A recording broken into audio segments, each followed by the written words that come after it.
ديفوار. معنا من كوت ديفوار مباشرة صديقنا كريم مقني. كريم، صباح الأنوار. صباح النور رفيق، صباح النور توت ليكيب، صباح النور زاده للناس اللي تسمع فينا. باش نسألوك كيف الحال؟ الحال كما حال التوانسة الكل. كريم، أكيد خيبة أمل كبيرة بعد الهزيمة ضد المنتخب الناميبي، وخيبة أمل بعد المردود، وحتى خيبة أمل بعد مجموعة من التصريحات في نسبة كبيرة منها كانت مخيبة للأمال. شنجمو نحكيو على ماتش البارح وانت غادي على عين المكان كريم؟ شنجمو نعرفوا من عندك كريم؟ اللي نجموا نعرفوا انه خيبه الامال ممكن عندنا اكثر برشا من اللي في تونس واكثر برشا من اللي عندكم، لانه كيف تعمل الاف الكيلومترات وتجي للمنتخب الوطني التونسي، وكيف قبل ب 24 ساعه التصريحات الكل تكون معناتها مهمه وجيده وطيبه ومشجعه ومحفزه، ومن بعد تلقى الوجه هذاك اللي مش ما عرفناش. المنتخب وكانه ما جاش، وكانه فريق من القسم الثاني مشى لعب البارح قطر المنتخب الناميبي. والحقيقه زاد اليماج دو بي معناتها كله مع بعضه، راهو رفيق كله مع بعضه، لانه والحقيقه زاد متى كل حد يرمي في الكره الاخر، اللي يقول المساكني خايب، واللي يقول معلول خايب، واللي يقول بشير بن سعيد في ما خرجش نحى الكره، واللي يقول شبي الوزير جا، واللي يقول شبي وديع الجري في الحبس مش موجود لنا وربي يفك سراحه ومش موجود مع المنتخب، ومعناتها وكل على ليلاه يرقص، ومعناتها كل حد عنده مشكله مع اكس مع ايجريك، دونك يمشي لغاديكا. وقت اللي المشكل الاصلي احنا ما حليناش، معناتها المشكل الاصلي فوتبول، المشكل الاصلي كوره، المشكل الاصلي اللي يلزموا يلعب، المشكل الاصلي وقت اللي لازم نعملوا تغييرات، المشكل الاصلي وقت اللي ملاعب دقيقه 60 سيد طاح له الهواء دقيقه 70، معناتها واضحه للعيان، وقت اللي لازم يخرج معناتها هذو هما المشاكل. المشكل الاصلي انه عندنا منتخب معناتها وكانه يلعب على التعادل دقيقه 82 عاملين تغيير وحيد، بعد ما زدنا تغيير. المشكل الاصلي انه ليماج هذيك مع دقيقه 91 3 دقائق بعد البونتو نتاع المنتخب الناميبي مدخلين بسام السرارفي وكاننا مدخلين مارادونا في الوقت هذاك، ما نعرفش شنو باش معناتها يا رسول الله عندك 27 ملاعبي فقط شونجمون في الميتون. المشكل الاصلي وقت اللي نلعبوا ملاعبيه الطون جو نتاعهم رفيق، معناتها اللي لعب 111 دقيقه في 3 اشهر اخيره، واللي لعب 100 دقيقه كيما برمضان وكيما بن سليمان، وخاصه انت في وسط الميدان في ام المعارك. المشكل الاصلي كيف ملاعبي من ملاعبيه المنتخب، واللي انا شخصيا نحبه برشا، ومن اكثر الناس اللي دافعت عليه، ومن اكثر الناس اللي انتقدوني برشا حتى من الزملاء وقت اللي في الكونفوكاسيون نتاعو في كاس العالم في قطر، وقت اللي مازال يرجع من كروازي، قلت لا لازم يكون موجود. وبالنسات وقتها كان من افضل اللاعبين في البطوله، نحكي على سي مليح، يقول لك انا مان اوف ذا ماتش وانا افضل لاعب في المباراه، برشا تعالي حتى في التصريح، فما بالك في اللعب. كيف المشكله الاصلي وقت اللي المدرب يقول لك فلان يلعب على اليمين وفلان يلعب على اليسار وخليهم الراحه ببعضهم، ماهوش احنا في الحومه نقسموا مع بعضنا. في الحومه كي نلعب انا وتحومتي يقولوا شد انت للقدام وشد انا التالي، شد انت على اليمين وشد انا على اليسار، معناتها من قبل ما نكوروا في اللعبه مش نبدلوا كوروا عاري ولابس، معناتها مش هكا رفيق، بالحق مش هكا، معناتها راهي خيبه امل صدقني والله العظيم اللي رقدناها البارح. هذا اللي شعرنا به توانسه كل البارح كريم. لم ننتظر ذلك المردود ولم ننتظر الهزيمه ضد المنتخب الناميبي. هل كانت لك لقاءات ببعض اللاعبين حتى في الكواليس؟ هل كانت لك دردشه معهم بعيد على التصريحات وغيره، مع الاطار الفني مع مسؤولين في الجامعه كريم؟ والله يا رفيق ما نحب نحكي مع حد بعد الماتش في اللحظه هذيك، معناتها اكتفيت فقط بالانترفيو، وخذينا معناتها جلال القادري في الكونفرنس دو بريس، واللي قلق برشا معناتها انه جلال القادري 3 مرات يقول كلمه عادي جدا في وسط الكونفرنس دو بريس، عادي جدا ما نكونوش جاهزين في اول مباراه، اللي هو ماهوش عادي هذا، معناتها هذوما حاجات راهو مروا مرور الكرام والناس ما شلقتش بهم، وهذو معناتها يبينوا معناتها مستوى معناتها المدرب المنتخب الوطني التونسي. مالوريزمون معناتها يلزمني يقولوا الكلام هذا، كيف يقول لك عادي جدا الفريشير فيزيك تكون غايبه، يا حبيبي عندك 10 ايام تحضر في الكوب دافريك للماتش الاول، واللي هو الماتش معناتها كلي، واللي هو الماتش مفتاح للمسابقه هذه.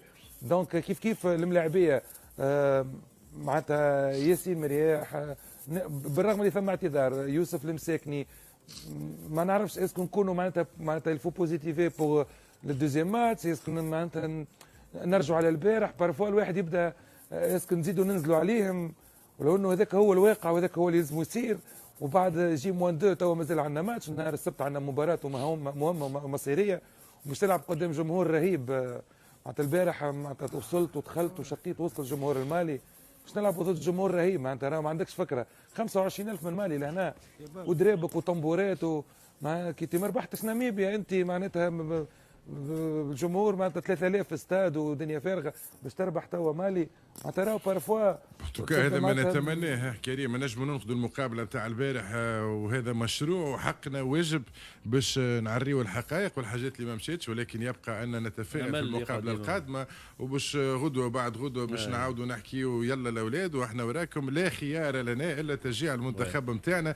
نتمنى انه كلامنا يحفزهم مش يهبط من المعنويات ويعرفوا انه نقدنا لهم بمحبه بوجيعه بخيبه امل، لانه المنتخب هذا كل ما يشارك نقولوا هذه الحلمه نتاعنا، هذه الكوب دي موند نتاعنا، هذه الكوب دافريك نتاعنا، 12 مليون نستناهم في فرحه واجبهم كبير برشا، على ذيك خيبه الامل كانت كبيره البارح. شنو برنامج المنتخب نتاعنا كريم؟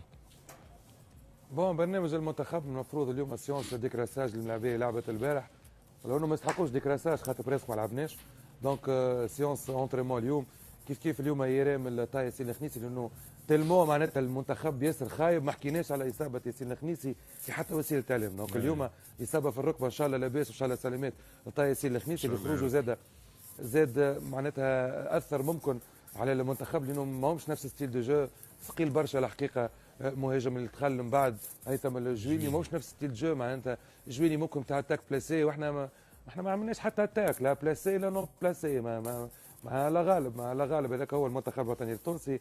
تبقى نحب نرجع فقط لتصريح ياسين مرياح، راهو ماهوش بيرسوناليزي الحكايه. وقت اللي سالت مرياح ما سالتش على مرياح، ما سالتوش، قلت له المنتخب الوطني التونسي تخلى المباراه بتعالي واستسهل المنافس كمنتخب. ما عجبوش السؤال، قال لي ما فهمتكش. قلت له توا لو خير في الاستوديو معايا ناصر البدوي دايره معاكم توا في رسمات، وناصر البدوي كان تكلم وقال انه معناتها ياسين مرياح وكان عمل دو فوت كانوا نجموا يجيبوا بونتوات. قلت له راهو معناتها ثم دي فوت وغيره كنا نجموا نقفوا حتى من الشوط الاول.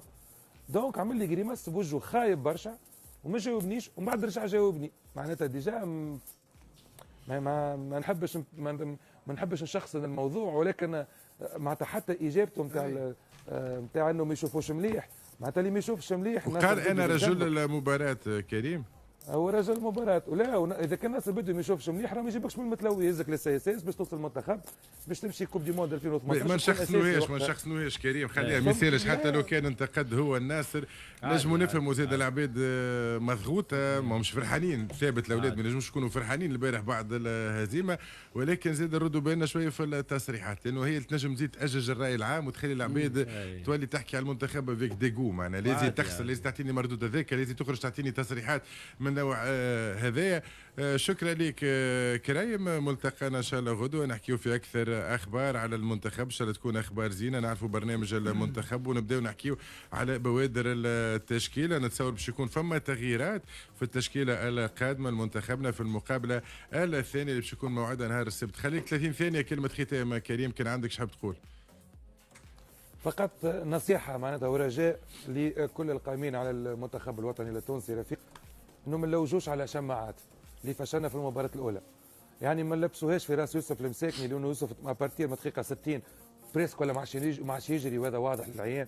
ما نلبسوهاش لعلي معلول لانه عمل له سبرينت والكره من وراه، والنوره في كره ثابته، معناتها المفروض المحور الكل والناس الكل تكون في الصندوق. ما نلبسوهاش لبن سعيد زاده، لانه برشا شبي بن سعيد ما خرجش بما فيه ذلك انا ونعتذر منه. بن سعيد في التعليق قلت كان ينجم يخرج ولا لانه كان يخرج وقتها ان اكسبلوا اكسترا تيريستر معناتها وما يتحملش مسؤوليه الهدف.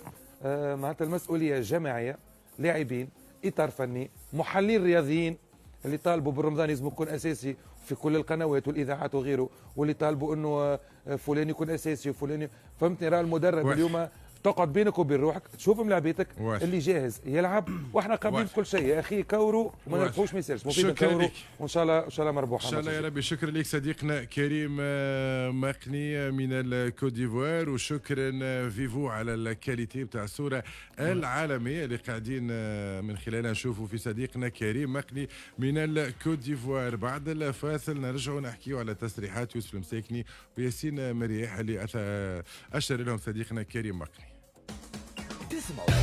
صباح الخير تونس، أبدأ